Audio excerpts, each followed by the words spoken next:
Joined Army 6 June 69. Accepted Special Forces. Helicopter and language qualified.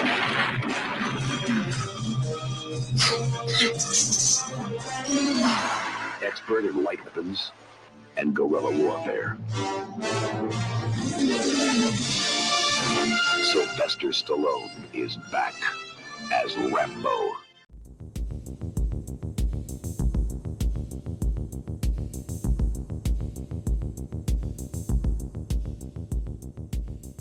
Hey guys, I'm Kevin. I'm Jake.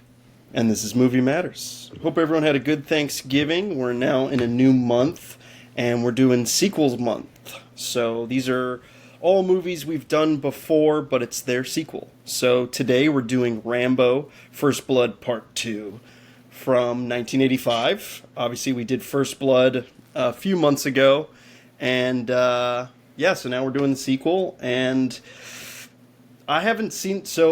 I bought all these movies on like DVD way back in the day and watched them all. Mm-hmm. At least Rambo 1, 2, and 3, because the newest Rambo and then Rambo Last Blood obviously wasn't out.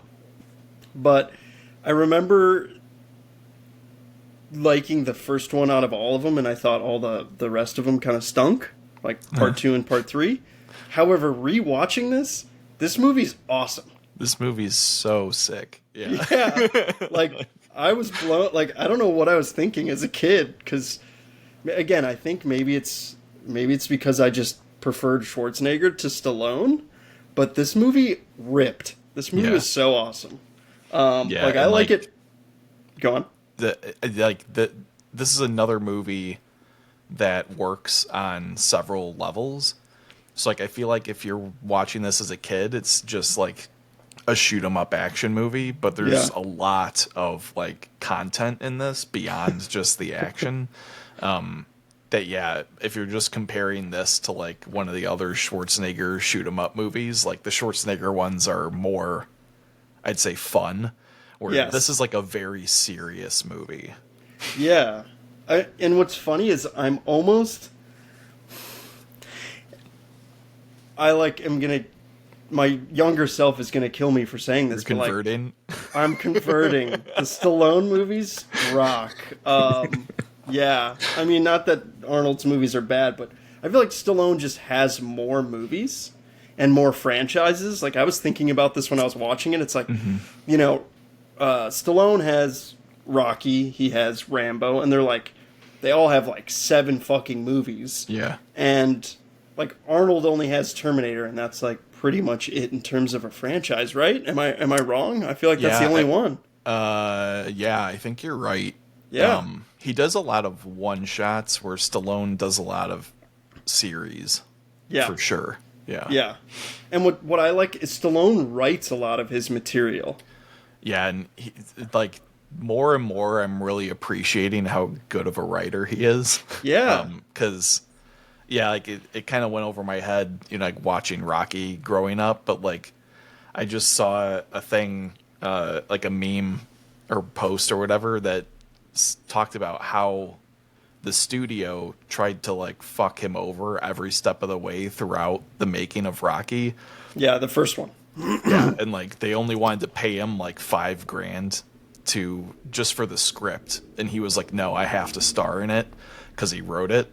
Yeah. The studio was like, "Fine, we'll pay you $50,000 to star in the movie," and he was like, "All right, fine." They were like, "Well, you have to film it in 1 month," and just abused the shit out of him, and he broke multiple bones. He went to the hospital 4 times, but then he won an Oscar for it, which is insane. Yeah. So yeah, I mean, he's a really badass dude, he in is real life. So yeah, it's pretty cool. And I was also thinking about how Schwarzenegger's just a massive guy. Yeah, he's just massive. Versus Stallone in these movies, he's cut as shit. He's so ripped, it's ridiculous. And I think and he's can move too. Oh, yeah. Arnold's not a duck and dive and dodge, kind of guy, or Stallone can kind of get around a little bit, which is, more fitting for a special ops guy. Definitely. like one of the things that's like kind of funny, like Commando, we've already watched, and I guess probably like the best one-to-one comparison between this and Yeah. Rambo Part 2 and Commando is like probably the closest comparison between Schwarzenegger and Stallone. And like Commando doesn't really do a great job of selling Arnold as a like Green Beret or whatever he's supposed to be. Like he just stands there stationary with machine guns and like shoots. Where like I don't think Stallone ever. Well, actually, he does just stand a couple times with the like chain gun, but like for most of the movie, when he's like shooting at people, he shoots and then moves. And like Yeah. Arnold does not do that. Yeah. That's a great point. And these movies came out in the same year, Yeah. 85. So Commando and First Blood Part 2. Yeah, I was like comparing it the whole time to Commando, and this is definitely not as goofy, but I don't think Commando was trying to be goofy. This movie, yeah, Yeah. I loved this movie. I like it better than the First Blood. What do you think? It's different. I do too. It's very different. But I think that they talk about a lot of the same themes in the movie. Yeah. I think this is like a really like while it's a shoot 'em up action movie, it's like a really mature like evolution of the themes in the first movie. And like really helps drive home the themes around Vietnam veterans, the government, and like the involvement of the government and like that kind of stuff in conflicts.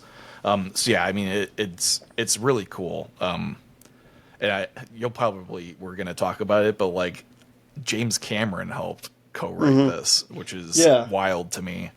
And a little disappointing that he's now just making stupid Avatar movies.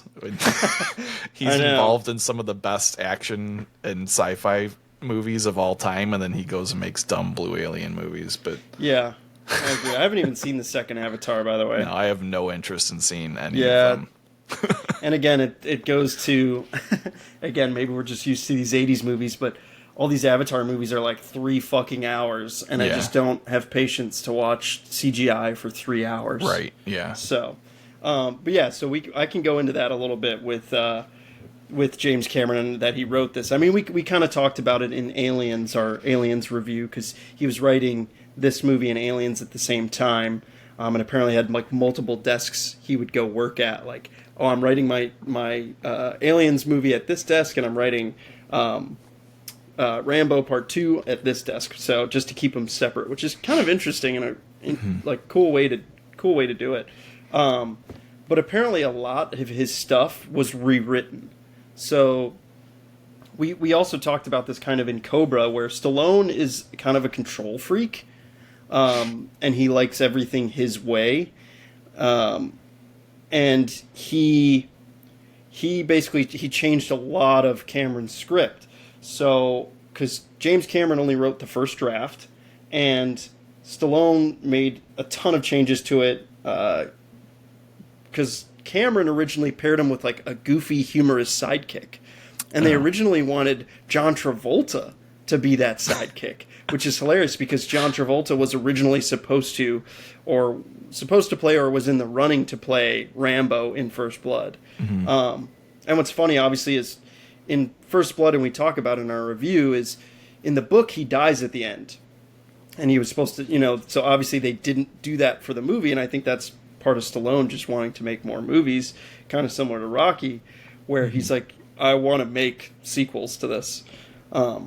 Which is interesting because it is a drastic kind of turn. But again, it's 80s action, and it's, pro-America, and what we did to our Vietnam War veterans. I think there's a lot of themes of that, which is pretty interesting. But yeah, so there was also a ton of backstories. Like James Cameron fleshed out a ton of the backstories on all these POWs, which would have been pretty interesting. And after Cameron saw the movie and saw the script, he's like, They might as well have just went to the jungle and picked up a 6-pack of beer. Is what he said. So, yeah, and when the movie was released, the political content was considered more controversial, with many people feeling that they like altered the look of the Vietnam War, and so that's pretty interesting. I'd be curious to see, or like that'd be cool if you could read the original draft from Cameron. But the humorous sidekick was turned into Ko, the like Vietnamese girl that it plays Stallone's love interest in this, which I think she's awesome in this movie. She kicks ass, and yeah, we'll get more into that. I want to get into more her character later on, but this movie is the only Rambo film to be nominated for an Oscar, which is pretty interesting. For what? Visual effects. Okay. I mean, it's nothing. I know this movie has. I mean, this is another all practical effects movie, and I mean, it's awesome. There's a lot of explosions. Yeah, especially people exploding. Yes, yeah. That dude that gets shot with the arrow is nuts. Honestly, that was the only thing I remembered from this movie as a kid. Just seeing that, being like, "Oh shit!" Yeah. Guy gets wrecked by a fucking arrow. So, yeah, the original title was First Blood 2, but Stallone wanted to change it to Rambo to have the name in the title like Rocky, which is pretty interesting, especially because he knew he also wanted to make another fucking sequel. Obviously, Rambo 3, which, again, I haven't seen Rambo 3 in a while. It's still an 80s movie, and I sent Jake a picture. I bought all the Rambos on 4K Blu-ray, and I was like, I'm ready. So, we'll probably... It came out in 88, so I think we should maybe do that. Sequels to our sequel month. Yeah, we'll get to... That's, I think, the only trilogy that fits entirely within the 80s that we've watched so far, anyway. Because Back to the Future is 91. Yeah, it's 90. Or 90 or 91. I think it's 90 for part 3. Yeah, and then Star Wars, Indiana obviously. Jones is also... Indiana Jones works. Yeah, you're right. Last Crusade is 89. 89, yeah. So we should do Rambo 3, we should do Last Crusade, and then we'll have to find something else.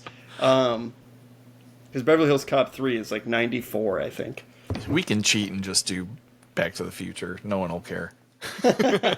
Probably not.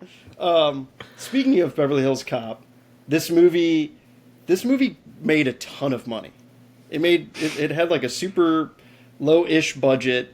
Well, I think it was... I'll have to look. I think it was like maybe $20 million for the budget. But it grossed $20 million in its opening weekend, the most of any R-rated film of its time, surpassing Beverly Hills Cop the year prior, which had $15 million.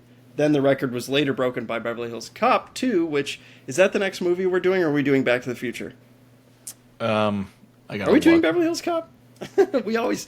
we never know our schedule, people. No. This isn't our day job. Back to the Future, then Lethal Weapon, then Beverly Hills Cop. Okay, cool. So we will talk about Beverly Hills Cop 2. Yeah. Yeah, so this is the 4th sequel in history to gross over $300 million worldwide, which is pretty interesting, at least at the time. Because Star Wars Empire Strikes Back, Return of the Jedi, and Temple of Doom all were in that category of making over $300 million. Which is awesome. We're also going to talk about Temple of Doom. Yes, can't wait for that. Yeah, so, yeah, it's pretty interesting that all the sequels they just made a ton of money. I'm going to look up the budget real fast.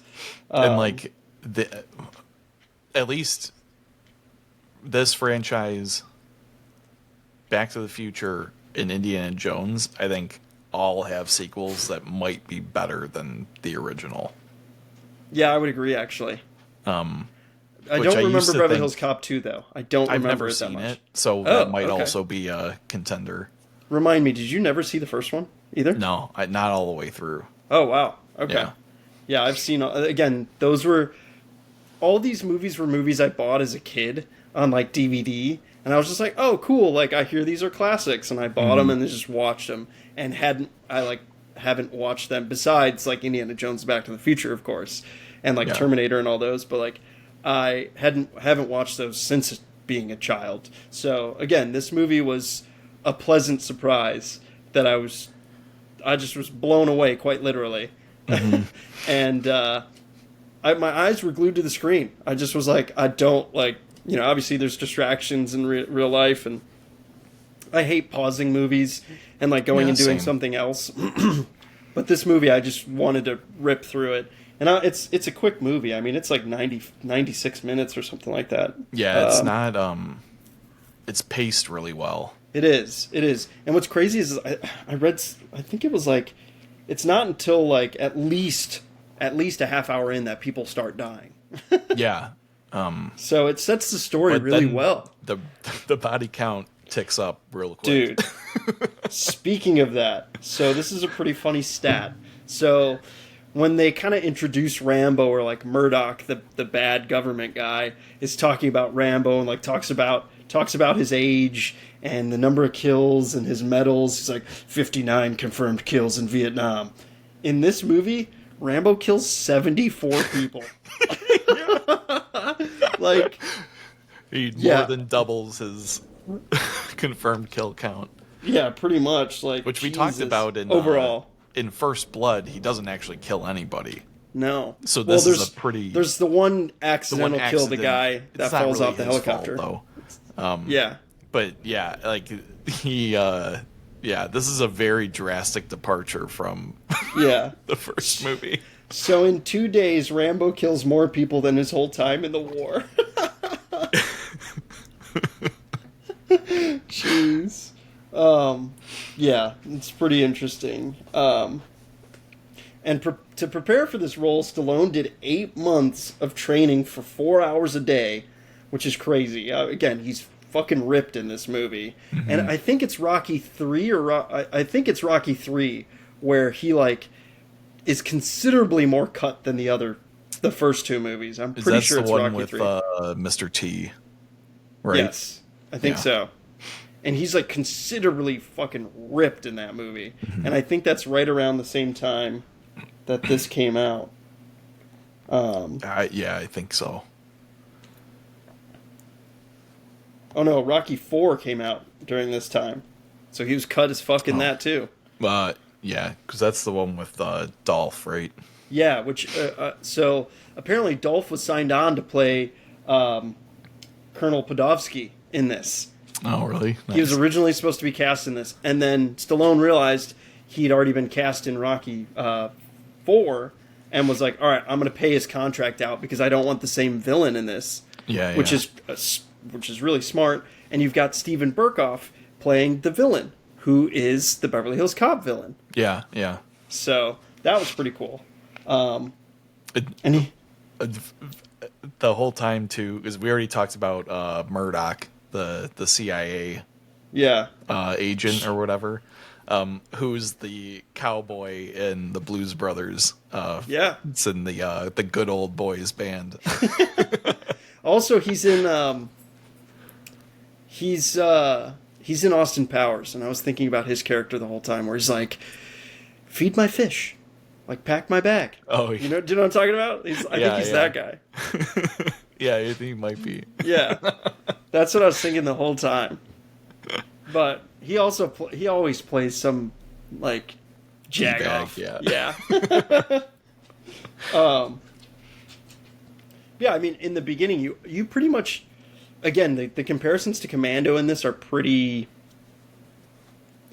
close, especially because you have him getting ready, where it's like the close up, and they show it in the trailer, the close up Yeah. on his fucking muscles, and like him putting the knife in the sheath, kind of like, obviously Schwarzenegger does that. I feel, again, they were in direct competition with each other, and they just knew they had to go all out, which is funny. Yeah, I mean, like, they have similar, like, overarching kind of plots where, like, the main character's coming out of, retirement. Yeah. And they got to go to a foreign country where there's, this problem that they have to solve, and, they do it through mass violence. Yeah, I like that they they basically start off the movie with him in the prison from, obviously because he gets arrested for the first one, first one, which I also like because it's not like, oh, you're going to get away with this shit and just, oh, everyone walks away happy, you know? Right. So I like that they start with that. Apparently James Cameron wrote him in a psychiatric hospital, and they cut that, and so Cameron used the psychiatric hospital for Terminator 2. Oh, nice. With Sarah Connor, yeah. So I thought that was pretty cool. Yeah, and the other big parallel to this that I thought of like immediately was the Terminal List. This has like a very similar vibe where the main character is wronged and is like, I'm coming for everybody that like screwed me over. I gotta rewatch that show. That show's good.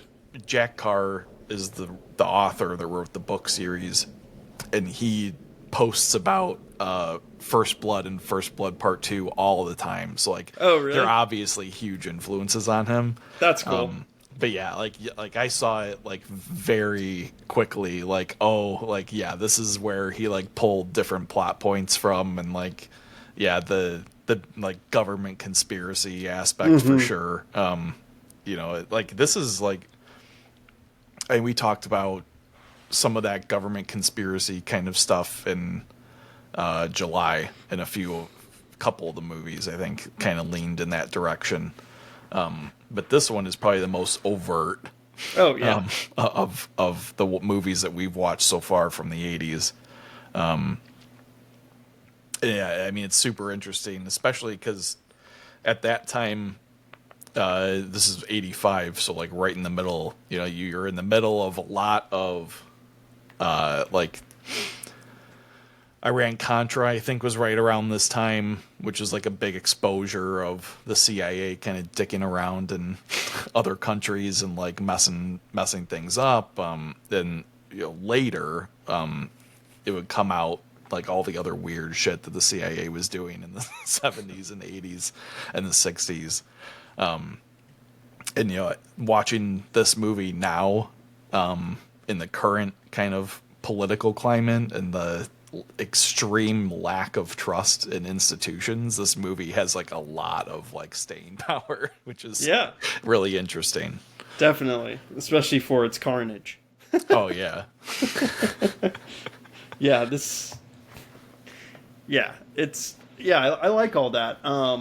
It pisses you off. Like it pissed me off, like with Murdoch and everything. I'm like, dude, no! Like, why are you leaving? You know, Rambo, and why don't you want to take these POWs? Yeah, it's like, you'd think like it's supposed to be his job to make that mission succeed, and instead he's like, no, nobody wants this shit. Like, this was just like a bullshit, you know, kind of thing that just to like placate the public and like, you know, all that kind of like. I mean, it's like now it's much more.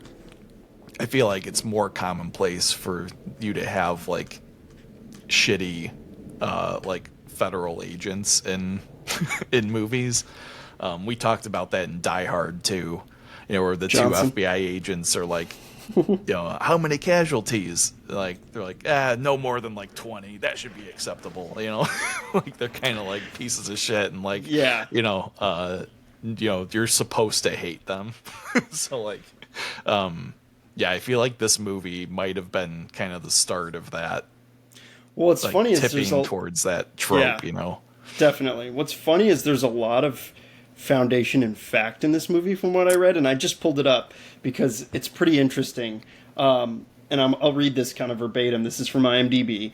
In the early 1980s, U.S. Delta Force commandos prepared for a possible mission to rescue U.S. prisoners of war held in Southeast Asia, just as they do under Colonel Troutman, who's played by Robert Crenna, who we just watched in Summer Rental, and obviously this.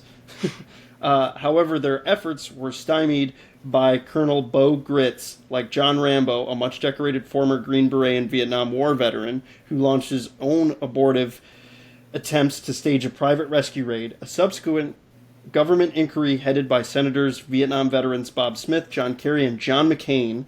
John McCain himself was a former POW who was held and tortured for 5 years, which I didn't know that, which is crazy. concluded that there were no prisoners left behind and vilified individuals perpetuating the idea as attempting to defraud desperate families. Pretty interesting. Yeah.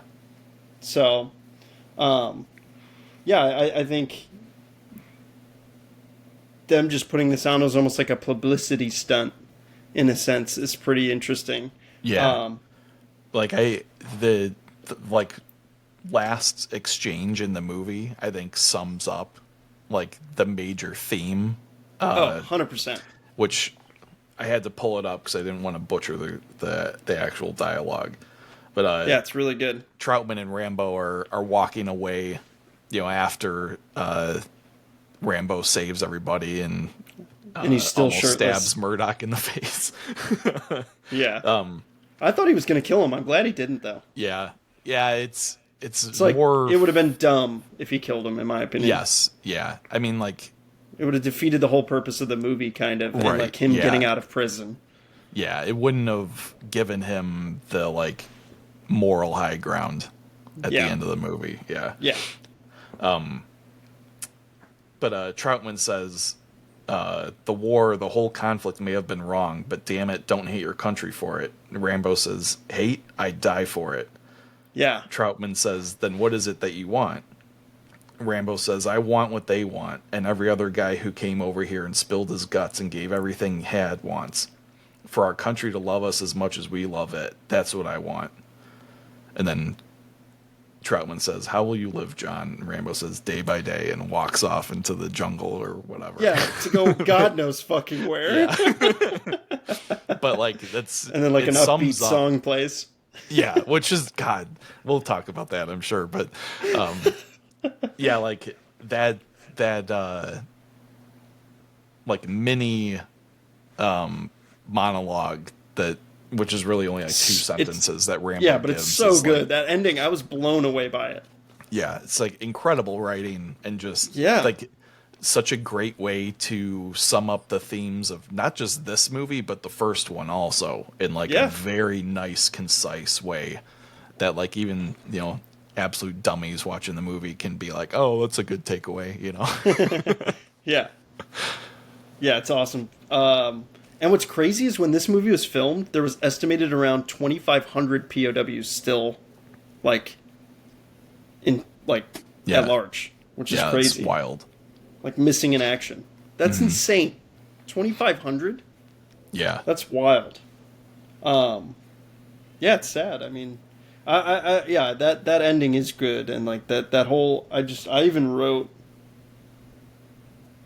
wrote that down, just being like, yeah, he wants the country to love us just like we love it, and just walks away. And I put LOL in my notes because the way he just walks away, just again, he's shirtless the entire fucking movie, Yeah. and is still shirtless and just walks into the jungle just after fucking killing 74 people. Yeah.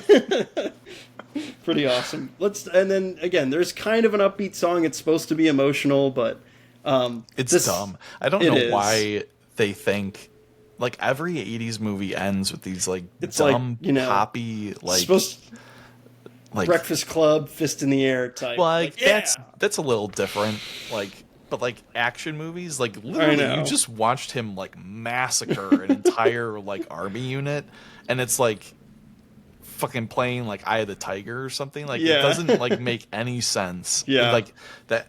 And this song in particular is almost like a love ballad. It It is, is, yeah. It's really dumb. Like, Yeah, it is interesting. However, the soundtrack by Jerry Goldsmith is fucking awesome in this movie. it's really cool.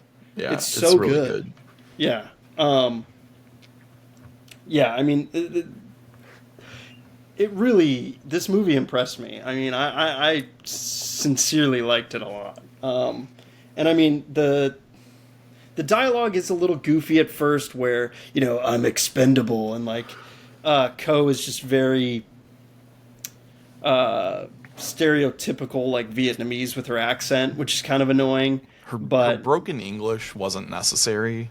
yeah, Like, she could have spoke fluent English, and they could have just added like a line of dialogue that like, oh, my dad was like a teacher, Vietnamese intelligence or whatever. So Yeah. like, I learned English through like blah blah blah, and like Yeah. it could have been like explained away, pretty easily. But yeah, it was a different time for sure. Yeah.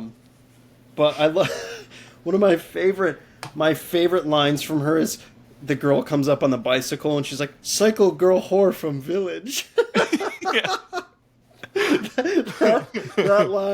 that line made me laugh so hard. Just the way Yeah. she said it, and just like, cool, let me explain this so to you. nonchalant too. Yeah, it's like so good. Which the set design in this movie is super cool. All the villages and everything. Mm-hmm. But I bought it on 4K, like I said earlier. It's really dark, the movie, like in those scenes. It was interesting. It's shot pretty well, though. And what's crazy is the original director of photography fell ill shortly before filming began, and the producers were in a panic to find, obviously, like a replacement.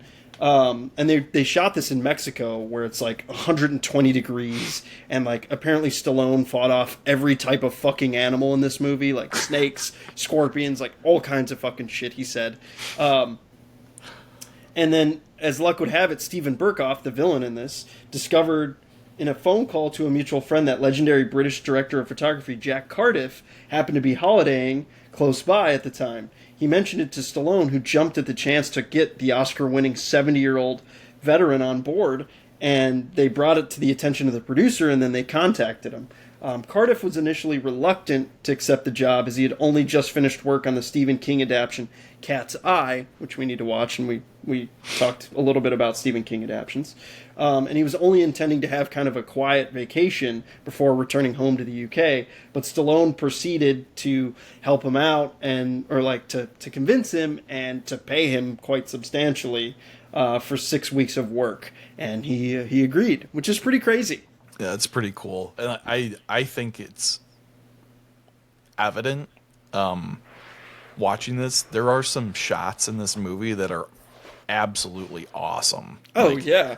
One of the coolest shots is when Stallone is hanging from the like rack that they had him like in the water, and the guy like uppercuts him, and the sun like comes like from behind his head and like blacks out everything, like makes him a Christ-like figure. Yeah, such a cool shot. Yeah, very cool shot. Yeah, the cinematography is really good in this movie. And like, speaking of like the boat scene where they're on the boat trying to get away, like, it's super thrilling, this movie. Yeah. Mm-hmm. And they're on the boat and you don't know what's going to happen, and then Stallone just takes 2 knives out and fucks the dude up, and then takes a shotgun and blows everyone the fuck away. Yeah. But you also have Ko saving him with she's got like the AK-47, and she's like shooting people too. And then I love that he like RPGs the gunner boat, mm-hmm. and it's coming towards him and it's about to crash, and he like, does this heroic jump off into the water, and Ko and the POW think he's dead, and then he pops out of the water, and then like the stupid line from Ko is like, "Rambo, you made it!" Yeah. It's I was like, dumb. I was like, not come on. Like, her dialogue was a little cheesy, but yeah. But it was funny. It was just classic 80s, in my opinion.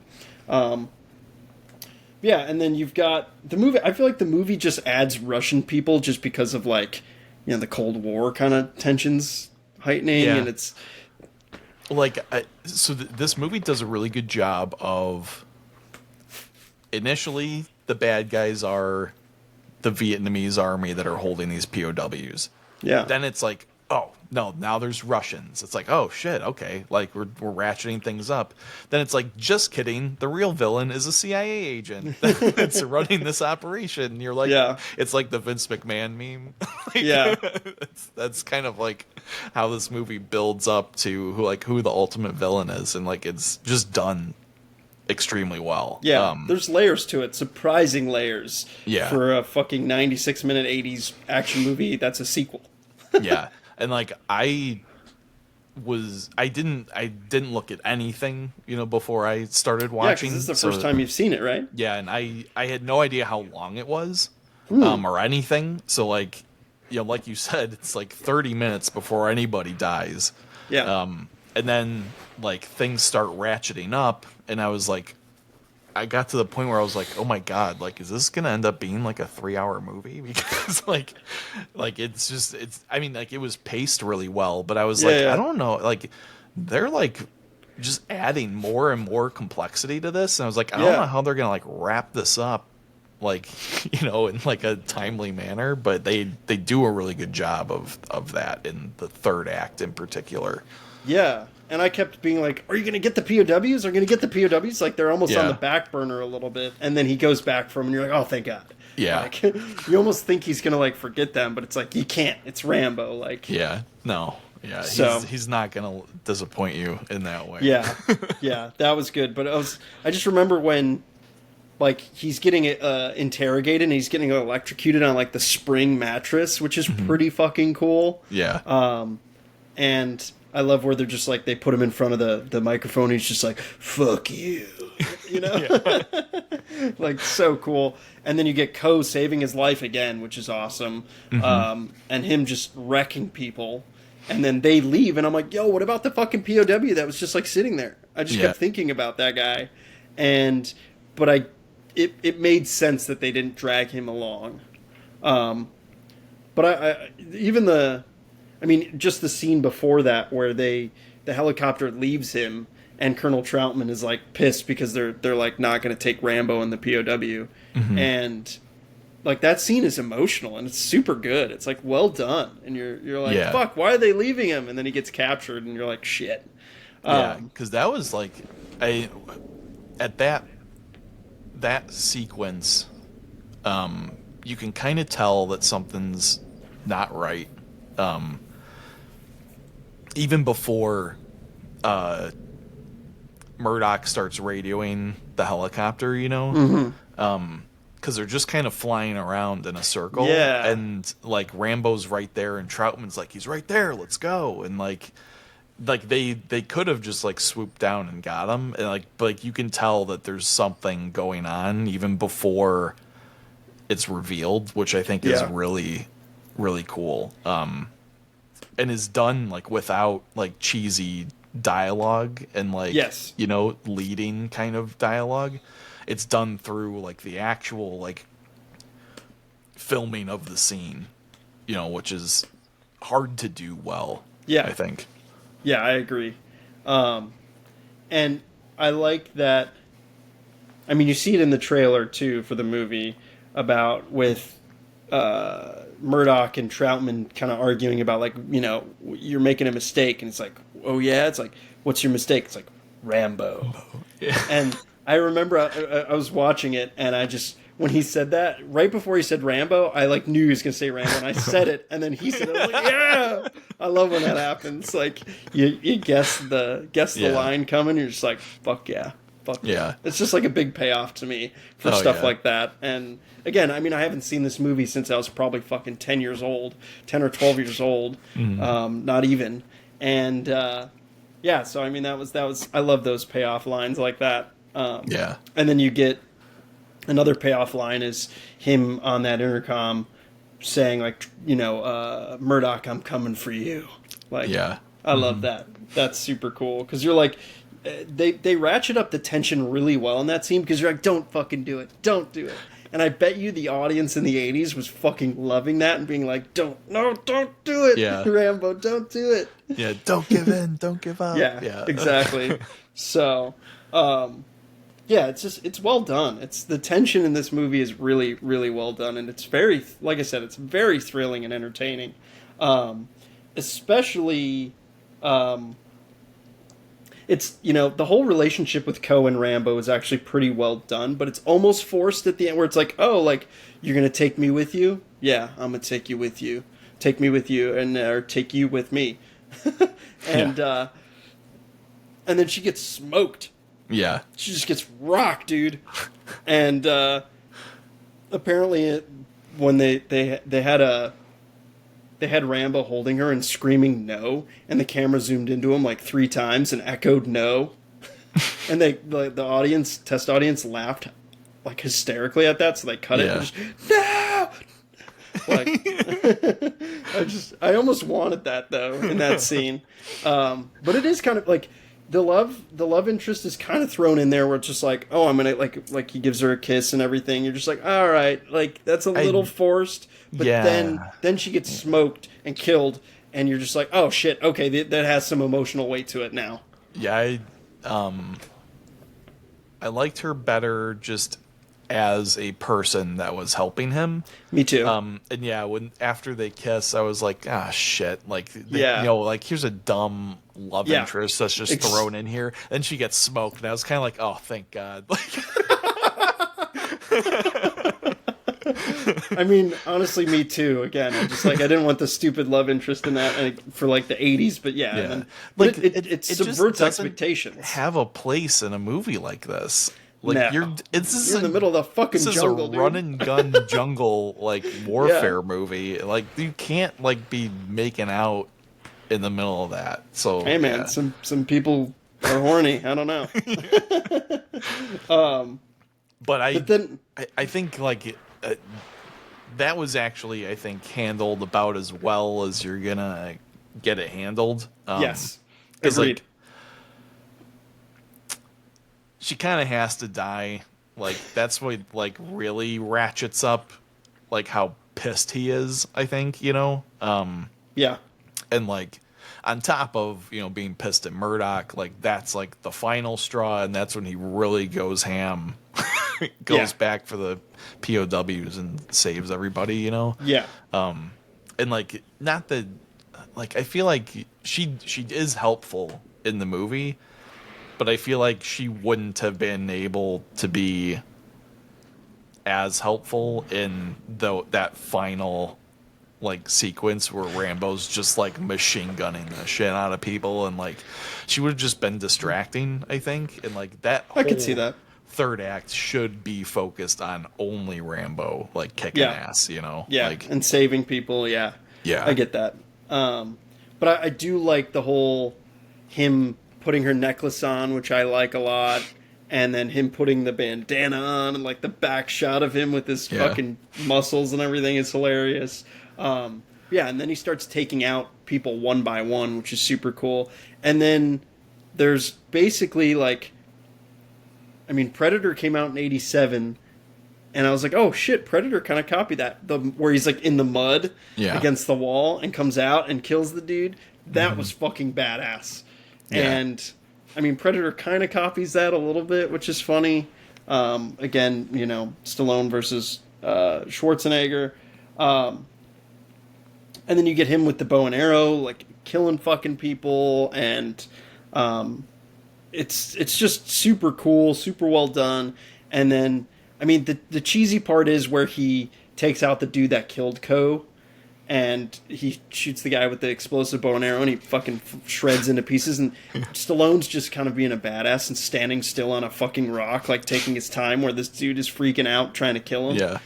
Which is a little goofy, but it's a little also goofy, cool. but yeah, it's also like I give him a little bit of a pass on that, because like Rambo is this hardcore killing machine, and this guy's just some clown. Yeah. So Rambo's like confident that this guy's not gonna hit him. So Yeah. it's like it's like, oh, okay, like that's fine. Yeah, again, this was the scene I remember most as a child from this movie. I was like, I think I even told you, I'm like, dude, he kills a guy with a fucking explosive bow and arrow, and the guy like shreds in pieces. I'm pretty sure I've said that to you before. One quick thing about Predator, is that's funny is Predator actually takes place in '87, right? Oh, you're saying like with the I think so. So like it's possible that Schwarzenegger in Rambo or in Predator had seen First Blood Part 2, and that's where he got the mud idea from. And he has explosive arrows. And he does, yeah. So it could be I don't know, man. That, maybe he saw First Blood Part 2 and was like, this is some good stuff. I might be switching over to Team Stallone. Yeah. Uh-oh. I don't like it. And then you get, dude, the helicopter chase scene is awesome in this movie. Yeah. it's so well done. You've got, the big Russian helicopter, and you've got like the regular like Vietnamese helicopter he steals, and yeah, it's just really cool. The fight scene with the big Russian dude on there, he throws the guy overboard, and then That scene, the fact that they got exterior shots of the fight scene in the helicopter is just so cool. really impressive. Yeah, Like so Yeah. awesome. that scene almost. I know this is going to sound way far fetched and stupid, but that almost like it reminded me of the Mission Impossible Fallout, the whole helicopter like chase scene, where it almost seemed like that movie's referencing Rambo a little bit, because there's some cool fucking shots in that movie. And I like where Stallone is just like pretending to be dead, and then fucking sticks the rocket launcher out of the window and blows the helicopter up. Like, so cool. Yeah. But it was like, it's funny because like these villains always hesitate, and then when they hesitate, they get killed. That's like, just blow them away. But but it's a movie. Like it's the arrogance that the villain always has that gets them in the end. Yeah, agreed. Apparently, speaking of like explosions, one of the special effects technicians, Cliff Wenger Jr., accidentally was killed in one of the film's explosions in this movie, wow. which is pretty wild. So they dedicated the film to him. Yeah, overall, it's a good movie. I think we should do this for other ones. Is we should rank it comparatively. Well, I mean, we kind of are in this one, and I'm sure we'll do it in the other ones. How does it compare to the first one? Mm-hmm. I mean, they're different movies in my opinion. Versus like the first one's a survivalist film versus this one's a war film. Yeah. And I mean, I always thought First Blood was way better than the other ones, or at least the first three. Because I haven't seen Rambo, and I watched Last Blood when it came out for the most part, and I thought it was okay. There's apparently a director's cut on Amazon Prime that I need to watch. But I mean, all the movies are pretty solid. I always thought Stallone movies Bo sucked. still holds the record for most deaths per minute of any movie ever made. The one from like 2008. Yeah. Yeah. I'm gonna rewatch that. I'm gonna probably watch Rambo 3. Probably this upcoming week, and I'm gonna watch all of them. Yeah, I'm excited to watch all of them. They weren't that expensive on 4K. They were like $15, $10 a piece, roughly. Yeah, I'd say I like this one better than First Blood. Again, it's a different movie, but from an 80s standpoint, this movie has 80s written all over it, and this is why this is the type of movie that made me want to do this podcast, and it's just fun, it's entertaining, and it's a great sequel. And again, I didn't realize that, so I'm happy we watched it. Yeah, and like that you can even draw a parallel between this and the Alien franchise, where both of the first movies are, like you said, survival movies, and then they pivot towards like a war, kind of thing. And like, I think this movie is, like I said, a little bit more like evolved than the first movie is. Really complex themes, and like political nuance, but in like a nonpartisan kind of way. Which is again like not common anymore. Like making like general political statements about the government or whatever, in general. Or critiquing, I guess, is the better way to kind of put it. But in like, it's still very respectful of like the veterans and like, stuff like that. I feel like sometimes war movies can kind of lose the fact that like, there's like they just don't handle the like veteran aspect well.